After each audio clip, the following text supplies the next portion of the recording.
हरे कृष्णा। गीता अमृतम में आप सभी का स्वागत है। तो हम आ गए हैं भगवत गीता अध्याय 9 श्लोक क्रमांक 22। अब तक हमने देखा कि भगवान कृष्ण ने उन व्यक्तियों के बारे में बताया, उन भक्तों के बारे में बताया जो त्रिवर्गीय भक्ति उसके ऊपर बहुत जोर दे रहे हैं, यानी कर्म योग, ज्ञान योग, ध्यान योग या वेदों के कथनों का सहारा लेके कर्म कांड, ज्ञान कांड, उपासना कांड उसके ऊपर बहुत जोर दे रहे हैं। तो उसके लिए भगवान कहते हैं कि वो स्वर्गलोक तक जाएंगे लेकिन वापस इस धरती पे आ जाएंगे। क्षीणे पुण्य मृत्युलोक विशंति, यानी कि वो वहां पर टेम्परेरी जाएंगे। लेकिन एक शुद्ध भक्त है जो भगवान का अनन्य भक्त है, उसके बारे में भगवान क्या कहते हैं ये इस श्लोक में बताते हैं। तो भगवत गीता अध्याय 9 श्लोक क्रमांक 22 भगवान कृष्ण कहते हैं, अनन्या चिंतयन्तो माम ये जना पर्युपासते तेषाम नित्य अभियुक्तानाम योगक्षेमं वहाम्यहम्। भगवान कृष्ण कहते हैं, किंतु जो लोग अनन्य भाव से मेरे दिव्य स्वरूप का ध्यान करते हुए निरंतर मेरी पूजा करते हैं, उनकी जो आवश्यकताएं होती हैं उन्हें मैं पूरा करता हूँ और जो कुछ उनके पास है उसकी रक्षा करता हूँ। देखिए, भगवान कृष्ण कह रहे हैं अनन्य चिंतयन्तो, कि बिना किसी अन्य इच्छा के पर्यु उपासते। परि परि मतलब पूरा, जैसे परिक्रमा, परिग्रहण कि हम भगवान की पूरी तरह से क्रमा करते हैं, परिक्रमा। अनन्य चिंतयन्तुम कि विदाउट थिंकिंग एनीथिंग एल्स, भगवान कृष्ण के अलावा और कुछ सोचते नहीं है। पर्यु उपासते कि वो पूरी तरह से मेरी पूजा करते हैं, पूरी तरह से मेरी पूजा। तेषाम उनके लिए, नित्य अभियुक्तानाम, युक्त मतलब योग में लगा हुआ, अभी मतलब पूरी तरह से। तो परि का भी मतलब पूरी तरह से और अभी का मतलब भी पूरी तरह से। यहाँ पे देखिए भगवान कृष्ण कंडीशन अप्लाई कर रहे हैं कि पूरी तरह से मेरी सेवा में लगा हुआ है, पूरी तरह से अन्य चिंतयन्तो, इसके अलावा उसके जीवन में और कुछ नहीं है। वो पूरी तरह से मेरे ऊपर डिपेंडेंट है। तब भगवान कृष्ण प्रोमिस करते हैं, योगम क्षेमम वहामी अहम, कि उसके जीवन में जो कुछ नहीं है मैं सप्लाई करूंगा और जो कुछ उसके जीवन में है उसकी मैं रक्षा करूंगा, उसका भार मैं वहन करूंगा। ये अहम शब्द जो है वो बहुत ही महत्वपूर्ण है। अहम मतलब पर्सनली, किसी एजेंसी के द्वारा, प्रकृति की किसी एजेंसी के द्वारा या किसी डिवोटी के द्वारा नहीं। हम देखते हैं कि जो पूरी तरह से भगवान के साथ रिलेशन में है, पूरी तरह से उसके लिए है।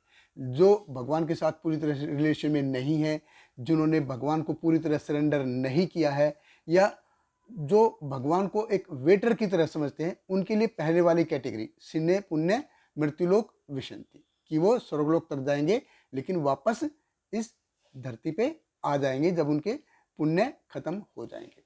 लेकिन जो भगवान के साथ पूरा रसपूर्ण भक्ति में लगा हुआ है, अनन्य चिंतयन्तो माम ये जना पर्यु उपासते, नित्य अभियुक्ता नाम, उनके लिए हमेशा जो पूरी तरह से योग में लगे हुए हैं उनके लिए। तो इस संदर्भ में एक सुंदर कथा भी आती है कि श्री संप्रदाय में एक आचार्य थे, महान आचार्य श्रील यमुनाचार्य।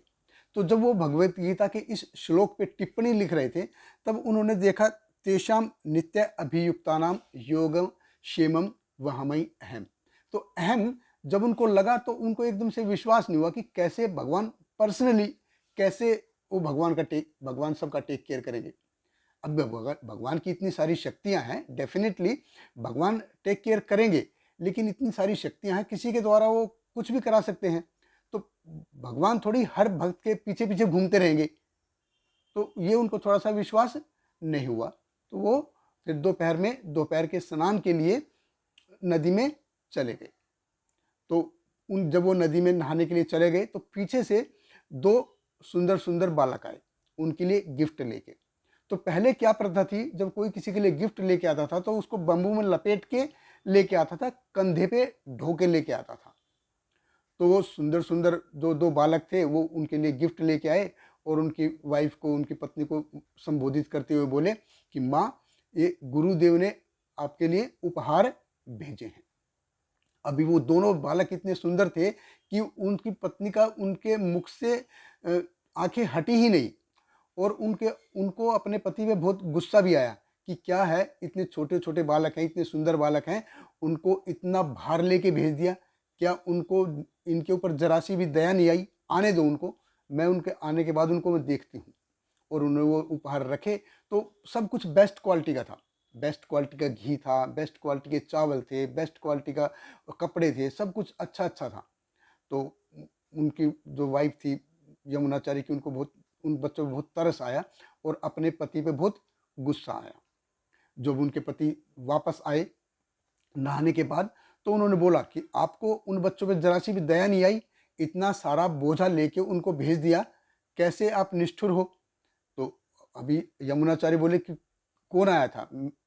मैंने तो किसी को भेजा नहीं। तो बोला ये देखो, इतने सारे सामान लेके आए हैं, इतने सारे गहने मतलब गिफ्ट लेकर आए हैं, कपड़े हैं, इसमें चावल है, घी है, ये सब है। तो जब यमुनाचार्य ने अंदर जाके देखा तो सामान रखा हुआ था, और वहाँ पे जब वो लिख रहे थे, वहाँ पे अहम लिखा हुआ था, जो कि यमुनाचार्य ने अधूरा छोड़ दिया था। अभी यमुनाचार्य क्राइड, एकदम से चिल्लाए। देखिए, अभी उनको समझ में आएगा कि भगवान अहम यानी कि भगवान खुद अपने भक्तों की रक्षा करते हैं। भक्त अपने, उनकी शास्त्र जैसे बताते हैं, प्राशस्य शक्ति विविधम सूर्यते, कि भाई भगवान की बहुत सारी शक्तियां हैं, वो किसी से भी करा सकते हैं, लेकिन नहीं, अपने जो अनन्य चिंतन तो वो भक्त हैं, उनके लिए भगवान खुद पर्सनली उनका भार वहन करते हैं। अब देखिए, एक जैसे माँ होती है, माँ अपने बच्चे का पूरा देखभाल करती है। अब जो छोटा बच्चा होता है, तो उसको क्या आता है? उसको सिर्फ रोना आता है। अब भूख लगी है तो वो रोएगा, अभी किसी चींटी ने काट लिया तो रोएगा, मच्छर ने काट लिया तो रोएगा, सूसू कर दिया तो रोएगा, नाक बह रही है, तबीयत ठीक नहीं है, कुछ भी है, वो सिर्फ रोएगा। और माँ ये सब कुछ जानती है, क्यों? प्रेम के कारण। तो जब माँ अपने बच्चे के बारे में सब कुछ जानती है, तो क्या भगवान अपने भक्त के बारे में नहीं जानेंगे? तो सबसे अच्छा क्या है कि भगवान का अनन्य भक्त बना जाए, भगवान का अनन्य भक्त बना जाए। देखिए, ये जो लाइन है, योग क्षेमम वहामि अहम, ये LIC ने की जो टैग लाइन है, ये भगवत गीता से चुराई है। LIC की जो टैग लाइन है, भगवत गीता से चुराई है। तो ये LIC फायदा देगी, लेकिन कब देगी? मरने के बाद। ये फायदा किसको मिलेगा? ये आपको नहीं मिलेगा, ये किसी और को मिलेगा। लेकिन भगवान क्या है? ये भगवान ये फायदा देंगे जब हम जिंदा हैं तब भी देंगे, और जब मर जाएंगे तब भी देंगे। तो कौन सा सौदा फायदे का है? कि भगवान कृष्ण का अनन्य भक्त बना जाइए। देखिए, इस भौतिक जगत में ये भगवान कृष्ण के साथ हमारा क्या रिलेशन है, इसके बारे में बहुत ही गलत धारणा बनाई गई है, मिसअंडरस्टैंड किया गया है कि भगवान कृष्ण के साथ हमारा क्या रिलेशन है। ये जो भगवत गीता है, ये एक प्योरली साइंस है, ये आध्यात्मिक विज्ञान है, स्पिरिचुअल साइंस है। अगर इसको सही तरीके से समझेंगे और इसको अपने जीवन में अपनाएंगे, तो व्यक्ति जीवन में आनंद ही आनंद पाएगा। बहुत बहुत धन्यवाद। हरे कृष्णा। श्रील प्रभुपाद की जय। हरे कृष्णा कृष्ण कृष्ण हरे हरे, हरे रामा राम राम हरे हरे।